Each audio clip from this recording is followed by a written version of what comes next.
வணக்கம். புதுச்சேரி ஸ்ரீ மணக்குள விநாயகர் திருக்கோவிலின் 64வது பிரம்மோற்சவ விழாவையொட்டி வெள்ளி மூஷிக வாகனத்தில் எழுந்தருளி திருவீதி உலா சென்ற விநாயக பெருமானை பக்தர்கள் வழிபட்டு சென்றனர். புதுச்சேரி மணக்குள விநாயகர் கோவிலில் பிரம்மோற்சவ விழா ஆண்டுதோறும் வெகு விமர்சையாக கொண்டாடப்பட்டு வருகிறது. அதன்படி 64வது ஆண்டு பிரம்மோற்சவ விழா விக்னேஸ்வர பூஜை கொடியேற்றத்துடன் 9ஆம் தேதி காலை துவங்கியது. தினம்தோறும் விநாயகர் பல்வேறு வாகனங்களில் எழுந்தருளி பக்தர்களுக்கு காட்சியளிக்க உள்ளார்.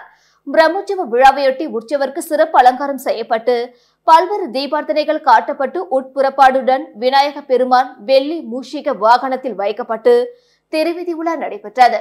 இதன் திருவீதி உலாவில் பக்தர்கள் பலரும் கலந்து கொண்டு விநாயக பெருமானை வழிபட்டு சென்றனர். வரும் ஆகஸ்ட் 18ஆம் தேதி திருத்தேர் வடம் பிடித்தலும், 19ஆம் தேதி நர்த்தன கணபதி தேரடி உற்சவம் மற்றும் பௌர்ணமி கடல் தீர்த்தவாரி உற்சவம் நடைபெற உள்ளது. புதுவையில் நேற்று முன்தினம் இரவு பெய்த கனமழையால் வாய்க்காலில் அடித்து செல்லப்பட்டு மாயமான வாலிபரை தேடும் பணி தீவிரமாக நடந்து வருகிறது. புதுவையில் நேற்று முன்தினம் இரவு கனமழை பெய்த நிலையில் புதுவை சட்டசபை அருகே இருந்த பெரிய வேப்பமரம் ஒன்று வேரோடு சாய்ந்தது. இதனை அடுத்து தகவல் அறிந்து சம்பவ இடத்திற்கு வந்த புதுச்சேரி தீயணைப்பு வீரர்கள் மரத்தை இயந்திரத்தால் வெட்டி அப்புறப்படுத்தினர். இந்நிலையில் ஜீவானந்தபுரம் பகுதியில் மேடான பகுதியிலிருந்து தாழ்வான பகுதிக்கு அதிக அளவில் மழைநீர் ஆற்றில் செல்வது போல் வேகமாக ஓடியது. அப்பொழுது அப்பகுதியை சேர்ந்த ஐயப்பன், பாலா, சந்துரு ஆகிய 3 பேர் இருசக்கர வாகனத்தில் செல்லும் போது நிலை தடுமாறி கீழே விழுந்துள்ளனர். அப்பொழுது வெள்ளத்தில் அடித்து செல்லப்பட்ட வாகனத்தை பிடிப்பதற்காக முயற்சி செய்த போது 3 பேரும் வெள்ளத்தில் அடித்து செல்லப்பட்டனர். அருகில் இருந்த பொதுமக்கள் பாலா, சந்துரு ஆகியோரை பத்திரமாக மீட்டனர். ஆனால் ஐயப்பன் மட்டும் அருகில் உள்ள ஓடை வாய்க்காலில் விழுந்து தண்ணீரில் மயமானார். உடனே இச்சம்பவம் குறித்து கோரிமேடு காவல் நிலையத்துக்கு தகவல் தெரிவித்தனர். இதைத் தொடர்ந்து கோரிமேடு போலீசார் மற்றும் கோரிமேடு தீயணைப்பு வீரர்கள் சம்பவ இடத்துக்கு வந்து ஓடை வாய்க்காலில் இறங்கி தேடினர். ஆனால் ஐயப்பன் கிடைக்கவில்லை. தொடர்ந்து நேற்று காலை கிழக்கு கடற்கரை சாலையில் உள்ள கொக்கு பார்க் சிக்னல் அருகே போலீசார் மற்றும் தீயணைப்பு வீரர்கள் மீண்டும் அவரை தேடும் பணியில் ஈடுபட்டனர். பின்னர் நீர் வழித்தட பாதையில் கொக்கு பார்க் முதல் பாலாஜி தியேட்டர் வரை உள்ள வாய்க்காலில் ஐயப்பனை தேடும் பணி நடந்து வருகிறது. புதுவையில் நேற்று முன்தினம் காலை 8:30 மணி முதல் நேற்று காலை 8:30 மணி வரை 15 சென்டிமீட்டர் மழை பதிவாகி உள்ளது. கடந்த 2 நாட்களில் 26 சென்டிமீட்டர் மழை பதிவாகி உள்ளது குறிப்பிடத்தக்கது. காரைக்கால் அருகே மாவட்ட ஆட்சியர் குறை தீர்ப்பு கூட்டத்திற்கு வருகை தந்த பொதுமக்களுக்கு தனது சொந்த செலவில் மாவட்ட ஆட்சியர் மதிய உணவு சமைத்து விருந்து அளித்தார். புதுச்சேரி மாநிலம் காரைக்கால் மாவட்டத்தில் மாவட்ட நிர்வாகம் சார்பில் மாவட்ட ஆட்சியர் மணிகண்டன் தலைமையில் பல்வேறு கிராம பகுதிகளில் நேரடியாக சென்று மக்களை தேடி மாவட்ட ஆட்சியர் என்கின்ற திட்டத்தின் கீழ் பொதுமக்களின் குறைகளை மாவட்ட ஆட்சியர் கேட்டறிந்து வருகிறார். இந்த நிலையில் காரைக்கால் அடுத்த மானாம்பேட்டை கிராமத்தில் மக்களை தேடி மாவட்ட ஆட்சியர் திட்டத்தின் கீழ் பொதுமக்கள் குறை தீர்ப்பு கூட்டம் மாவட்ட ஆட்சியர் தலைமையில் நடைபெற்றது. இதில் ஏராளமான பொதுமக்கள் வருகை தந்து தங்களது பகுதியில் சாலை அமைத்து தர வேண்டும், குடிநீர் பிரச்சனைகள் மற்றும் மின் தட்டுப்பாடு உள்ளிட்ட பல்வேறு புகார்களை அளித்தனர்.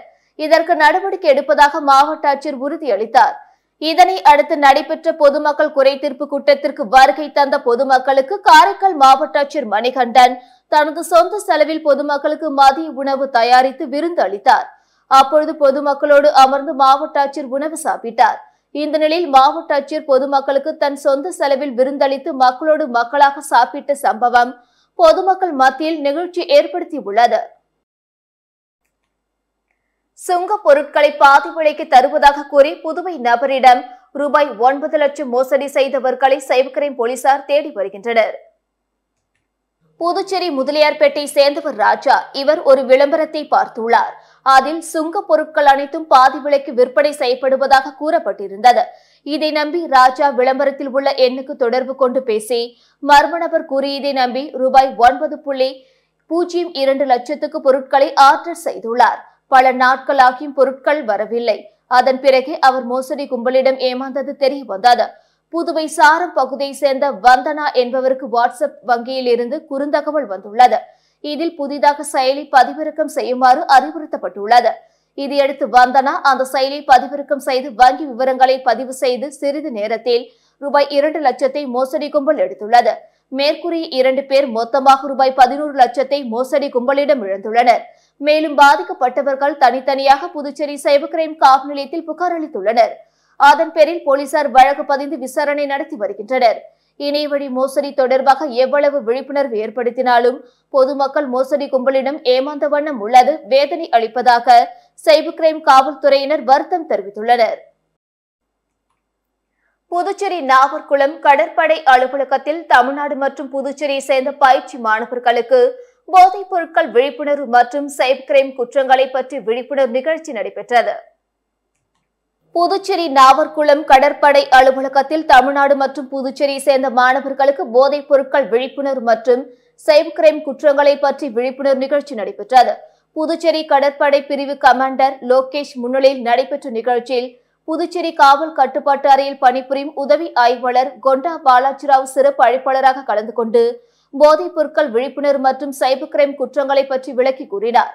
இதில் இணை NCC அதிகாரி புனிதா, நிரந்தர பயிற்றுவிப்பாளர் சீனு ராவ், சைபர் ஹேக் பிரிவு ஒருங்கிணைப்பாளர் புவனேஸ்வரன் உட்பட மாணவ மாணவிகள் திரளாக கலந்து கொண்டனர். காரைக்காலில் அரசு பள்ளியில் பயிலும் 11ஆம் வகுப்பு மாணவர்களுக்கு இலவச மடிக்கணினி வழங்கும் திட்டத்தை புதுச்சேரி அமைச்சர் திருமுருகன் தொடங்கி வைத்தார். புதுச்சேரி மாநிலம் காரைக்கால் மாவட்டத்தில் கல்வித்துறை சார்பில் அரசு பள்ளியில் பயிலும் 11ஆம் வகுப்பு மாணவர்களுக்கு இலவச மடிக்கணினி வழங்கும் திட்டம் துவக்க விழா காரைக்கால் அடுத்த கோட்டிச்சேரி வஉசி அரசு மேல்நிலைப் பள்ளியில் நடைபெற்றது. இந்த விழாவில் புதுச்சேரி மாநில அமைச்சர் திருமுருகன் கலந்து கொண்டு 11ஆம் வகுப்பு படிக்கும் மாணவர்களுக்கு இலவச மடிக்கணினி வழங்கி வாழ்த்து தெரிவித்தார். இந்த நிகழ்வில் மாவட்ட ஆட்சியர் மணிகண்டன், ஏராளமான மாணவர்கள் மற்றும் ஆசிரியர்கள் கலந்து கொண்டனர். மேலும் காரைக்கால் மாவட்டத்தில் உள்ள அனைத்து அரசு பள்ளிகளிலும் 11ஆம் வகுப்பு மாணவர்களுக்கு விரைவில் இலவச மடிக்கணினி வழங்கப்படும் என்று கல்வித்துறை அதிகாரிகள் தெரிவித்தனர். காரைக்காலில் அரசு மருத்துவமனைக்கு சிகிச்சைக்கு வந்த சிறை கைதி கழிவறை ஜன்னல் கம்பி உடைத்து தப்பி ஓடிய சம்பவம் பரபரப்பை ஏற்படுத்தியுள்ளது. காரைக்கால் மாவட்டத்தில் உள்ள கிளை சிறையில் போக்சோ வழக்கில் கைது செய்யப்பட்டு சிறையில் இருந்து வந்த கைதி ராஜ்குமார் என்பவரை சக கைதி ஒருவர் தாக்கியதை தொடர்ந்து அவர் நேற்று காரைக்கால் அரசு மருத்துவமனையில் சிகிச்சைக்காக சேர்க்கப்பட்டார். இந்த நிலையில் தனக்கு வயிறு வலிப்பதாக கூறி கழிவறைக்கு சென்ற ராஜ்குமார் அங்குள்ள ஜன்னல் கம்பி மற்றும் கண்ணாடிகளை உடைத்துவிட்டு தப்பி ஓடி உள்ளார். இது குறித்து சிறை அதிகாரிகள் காரைக்கால் நகர காவல் நிலைய போலீசாரிடம் புகார் அளித்ததை தொடர்ந்து தப்பி ஓடி சிறை கைதி ராஜ்குமாரை வலைவீசி தேடி வருகின்றனர். மாமல்லன் சிலம்பம் மற்றும் நாட்டுப்புற கலை வளர்ச்சி கழகம் சார்பில் நடைபெற்ற சிலம்பம் போட்டியினை சபாநாயகர் செல்வம் தொடங்கி வைத்தார். மாமல்லன் சிலம்பம் மற்றும் நாட்டுப்புற கலை வளர்ச்சி கழகம் சார்பில் தமிழகம் மற்றும் புதுச்சேரி அளவிலான சிலம்பம் போட்டி துவக்க விழா மற்றும் 22ஆம் ஆண்டு கோடைக்கால இலவச சிலம்ப பயிற்சி நிறைவு விழா பூரணாங்குப்பம் ஸ்ரீ அங்காளம்மன் கோயில் திடலில் இன்று நடைபெற்றது. வளர்ச்சி கழகத்தின் தலைவர் பழனிவேல் தலைமையில் நடைபெற்ற விழாவில் செயலாளர் சீனிவாசன் முன்னிலை வகித்தார். விழாவில் சிறப்பு விருந்தினர்களாக சட்டப்பேரவை தலைவர் செல்வம், சட்டமன்ற உறுப்பினர் பாஸ்கர் என்கிற தட்சிணாமூர்த்தி ஆகியோர் கலந்து கொண்டு சிலம்பம் போட்டியினை வாழ்த்தினார்கள். மேலும் கோடைக்கால இலவச பயிற்சி முகாமில் பங்கேற்ற மாணவர்களுக்கு சான்றிதழ் வழங்கி சிறப்பித்தனர். இந்த போட்டியில் தமிழகம் மற்றும் புதுச்சேரியை சேர்ந்த 100க்கும் மேற்பட்ட மாணவர்கள் பங்கேற்றனர். போட்டிக்கான ஏற்பாடுகளை மாமல்லன் சிலம்பம் மற்றும் நாட்டுப்புற கலை வளர்ச்சி கழக நிர்வாகிகள் செய்திருந்தனர். தமிழ்நாடு தௌஹீத் ஜமாத் சார்பில் சுல்தான்பேட்டையில் நடைபெற்ற இலவச மருத்துவ முகாமில் 100க்கும் மேற்பட்ட பொதுமக்கள் கலந்து கொண்டு பயன்பெற்றனர்.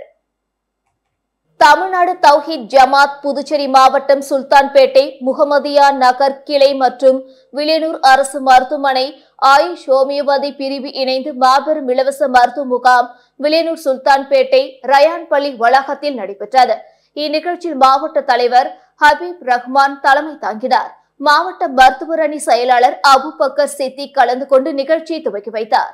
மேலும் கிளை தலைவர் முகமது சம்சுதீன், கிளை செயலாளர் ஹசன், மருத்துவர் அணி செயலாளர் முபீன், மாணவர் அணி செயலாளர் ஷேக் பரீத், வர்த்தகர் அணி செயலாளர் சஃபியுதீன் ஆகியோர் மருத்துவ முகாம் குறித்த விழிப்புணர்வை மக்களுக்கு எடுத்துக் கூறினர். இந்த இலவச மருத்துவ முகாமில் 100க்கும் மேற்பட்ட பொதுமக்கள் கலந்து கொண்டு பயன்பெற்றனர். புதுச்சேரியில் கொசுக்களால் பரவும் நோய்களை கட்டுப்படுத்துவது தொடர்பான ஆலோசனைக் கூட்டம் உள்ளாட்சித்துறை இயக்குநர் தலைமையில் நடைபெற்றது. புதுச்சேரியில் பெருகி வரும் கொசு தொல்லை மற்றும் கொசுக்களால் பரவும் நோய்களை கட்டுப்படுத்துவது தொடர்பான ஆலோசனைக் கூட்டம் உள்ளாட்சித்துறை இயக்குநர் சக்திவேல் தலைமையில் நடைபெற்றது.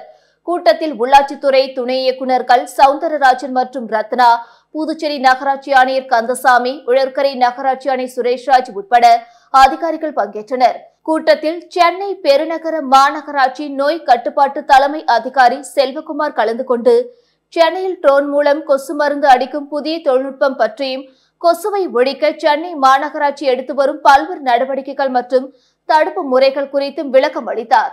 மேலும் புதுச்சேரி கொசுக்கள் இல்லாத நகரமாக மாற்றுவதற்காக பல்வேறு நடவடிக்கைகள் கூட்டாக எடுக்க முடிவு செய்யப்பட்டது. காரைக்காலில் நகராட்சி மற்றும் கொம்யூன் பஞ்சாயத்து ஊழியர்களுக்கு நிலுவையில் உள்ள ஊதியத்தை வழங்க வலியுறுத்தி 100க்கும் மேற்பட்ட நகராட்சி மற்றும் கொம்யூன் பஞ்சாயத்து ஊழியர்கள் மாவட்ட ஆட்சியர் அலுவலகம் முன்பு முற்றுகை போராட்டத்தில் ஈடுபட்டதால் பரபரப்பு ஏற்பட்டது. புதுச்சேரி மாநிலம் காரைக்கால் மாவட்டத்தில் நகராட்சி மற்றும் கொம்யூன் பஞ்சாயத்து ஊழியர்களுக்கு அரசு நேரடியாக ஊதியம் வழங்க வேண்டும் என்றும் நிலுவையில் உள்ள ஊதியத்தை உடனடியாக வழங்க வேண்டும் போன்ற பல்வேறு கோரிக்கைகளை வலியுறுத்தி 100க்கும் மேற்பட்ட காரைக்கால் நகராட்சி மற்றும் கொம்யூன் பஞ்சாயத்து ஊழியர்கள் மாவட்ட ஆட்சியர் அலுவலகத்தை நோக்கி பேரணியாக சென்று முற்றுகை போராட்டத்தில் ஈடுபட்டனர். அப்பொழுது முற்றுகை போராட்டத்தில் ஈடுபட்ட நகராட்சி மற்றும் கொம்யூன் பஞ்சாயத்து ஊழியர்களை போலீசார் தடுத்து பேச்சுவார்த்தை செய்தனர்.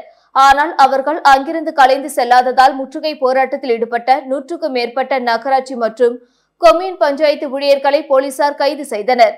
இந்த நிலையில் காரைக்கால் மாவட்ட ஆட்சியர் அலுவலகம் முன்பு காரைக்கால் நகராட்சி மற்றும் கொம்யூன் பஞ்சாயத்து ஊழியர்கள் முற்றுகை போராட்டத்தில் ஈடுபட்ட சம்பவம் அப்பகுதியில் பெரும் பரபரப்பை ஏற்படுத்தியுள்ளது.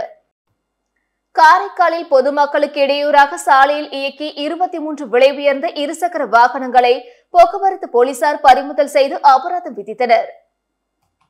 புதுச்சேரி மாநிலம் காரைக்கால் மாவட்டத்தில் சாலை விபத்துக்களை கட்டுப்படுத்த போக்குவரத்து போலீசார் பல்வேறு நடவடிக்கைகளை எடுத்து வருகின்றனர். அந்த வகையில் போக்குவரத்து போலீசார் வாகன சோதனையில் ஈடுபட்டனர்.